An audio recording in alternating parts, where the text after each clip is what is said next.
Welcome to the Success Sensei podcast for anyone interested in success, happiness, and balance. We'll teach you how to be a black belt at life. And now, your host, former professional fighter, multiple world champion, entrepreneur, and investor, Robert Devane. Bowing in. This is Roundhouse Rob, the Success Sensei, helping you to win at life one kick and punch at a time. Episode 251. Borrowing your way out of debt. Welcome to the main event. It's the Success Sensei podcast main event. Borrowing your way out of debt. I'm sure you've heard before people saying that you cannot borrow your way out of debt. So I suppose we should clarify a couple of things. Well, first of all, many entrepreneurs, business people, well, pretty much all of them, all entrepreneurs, the majority of them, business people and investors embrace debt.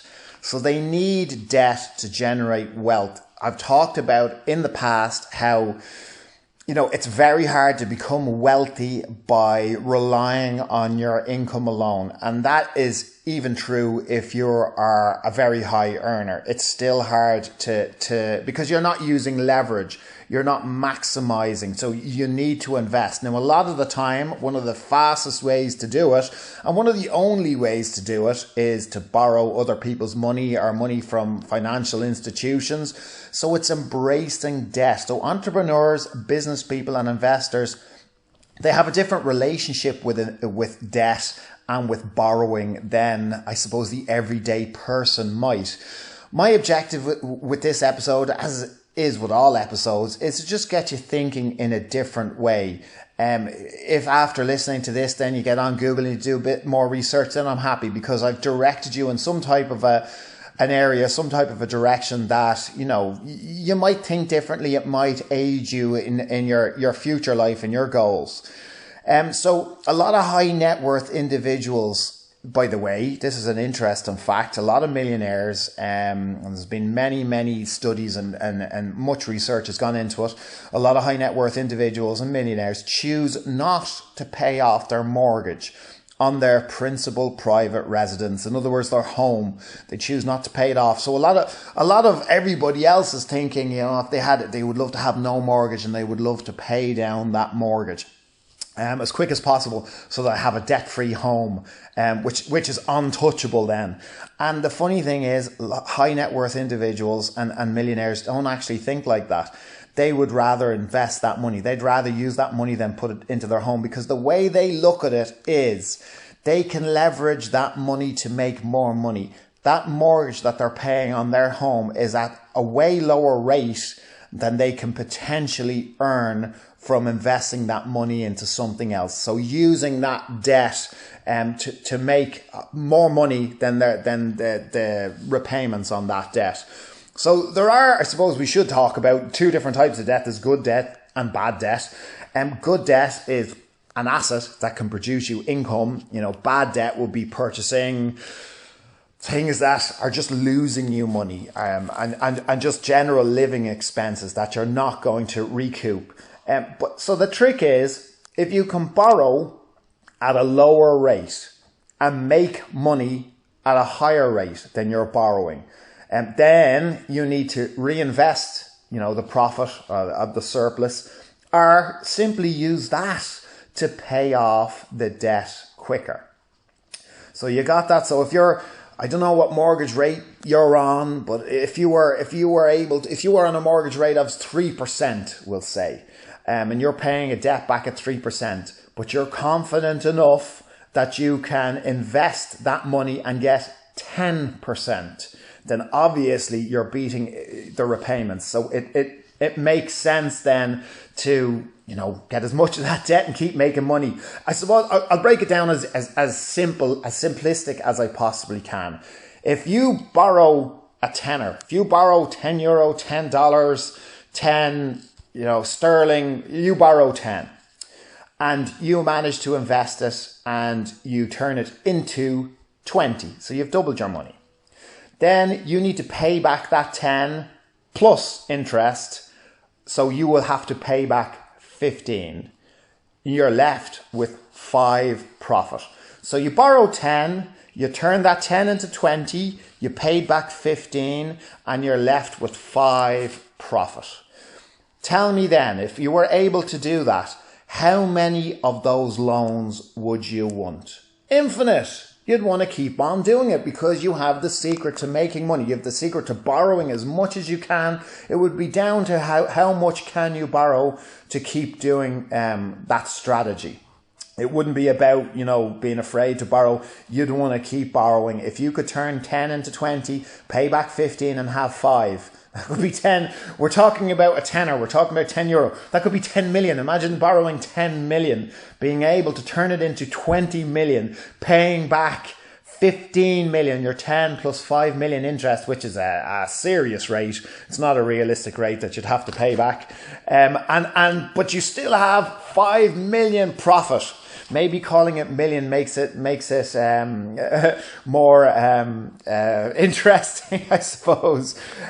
So you see how this works. So sometimes borrowing money isn't a bad thing. You can borrow your way. If you had made that 5 million profit or that €5 profit, then as I said, you can use that to reinvest again, or you can use that to pay off your debt. It's the same, with investors purchase interest-only mortgages all the time. So for buy-to-let property, interest-only mortgages, why would they want an interest-only mortgage when they're going to have to pay they're not going to have to pay the whole remaining capital amount upon maturity of that interest-only mortgage? They've got the whole cost of that property. Why would they agree to that? Well, it's basically because they're hedging their bets. So they think that they can make more money, well, through the rental income as well, but through that property appreciation, through the rental income, they reckon they can make more money investing that and not paying it back than they could, paying it at that interest rate and clearing it off within that period of time.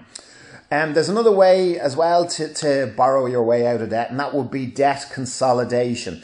So, for example, if you had expensive debt, i.e. credit card debt, which is a way higher rate, and you managed to to refinance a property, we'll say, and put money out of a property and clear off that credit card debt, you've drastically reduced the cost of your debt. And hopefully you've gone from something that wasn't manageable to manageable debt. So you've borrowed your way out of debt in that particular scenario.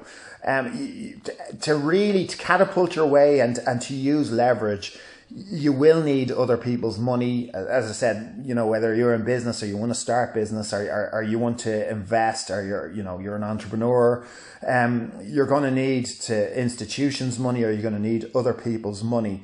And you will have to, by the way, I suppose, all of this comes with the fact that whatever it is you decide to do, you would have to be confident that you can beat the level of debt that you owe and the interest on that debt.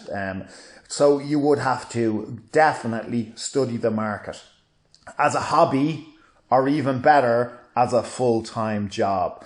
Because that's where the error of your ways will be. Well, there'll be 2 errors. Number one, as I said, if you get confused between the difference between good debt and bad debt, and everything you're purchasing is a liability and not an asset, that's bad debt. That would be one big mistake.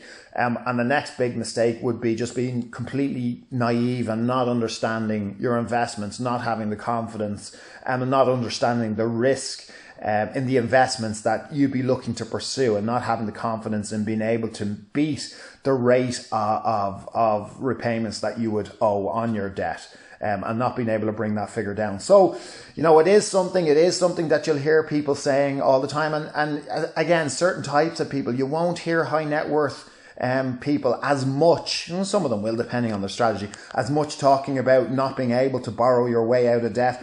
In this country, by the way, the recession took out many developers and high net worth individuals, and it's amazing how then over the period of time we had NAMA, which consolidated bad debts, but it was amazing how many people were able to pay back debts owed to NAMA and have come out on top. Now, I understand the conspiracy theories, and perhaps these individuals are, well, not even perhaps, they absolutely are connected. They do have better networks than the majority of people. But a lot of it as well came down to the fact that they weren't afraid to borrow further, and they knew or had the connections to help them borrow and earn more money on those borrowings that would service the debt and their levels of debt, and ultimately give them a profit in order to be able to get back on top again. So I know there's a lot of conspiracy theories, but it is an example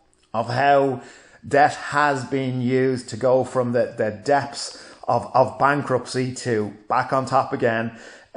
Rightly or wrongly, you know, it's an example of how it is possible. And it is possible on lower levels as well. You don't have to be a billionaire. You don't have to be a millionaire. You just have to be strategic, and you just have to know what you're doing, and really look into it and research your market. So as I said, if all I've done is planted a seed in your brain and given you a bit of motivation to Google it a little bit further, or to think about your investments, or think about your debt a little bit differently, then I'm happy with this episode. Thank you for listening. Any feedback is very much appreciated and helps growing this channel. Thank you for listening. I'm Roundhouse Rob, the Success Sensei. Life is a fight you can enjoy and win. Bowing out. This has been the Success Sensei, fighting the winning fight. So add us, subscribe, like, and comment. Keep those hands up and keep moving forward.